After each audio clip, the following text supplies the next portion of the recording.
যে সমস্ত টুকাইরা আমাদেরকে এই সমস্ত বিষয় নিয়ে কথা বলতে চাচ্ছে, তো আমরা এই বিষয়ে কোনো মন্তব্যই করতে চাই না।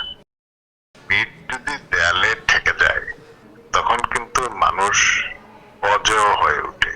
আমরা অপেক্ষা করছি, দেখি ওরা আমাদেরকে কতটা আঘাত করতে পারে।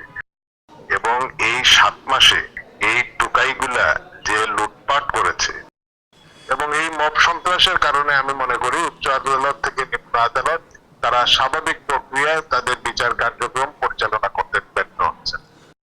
বিষয়টা হলো এরকম, আমাদের দেশের বহুল প্রচলিত একটা কথা আছে না, যার বিয়ে তার খবর নাই পাড়া পড়শির ঘুম নাই।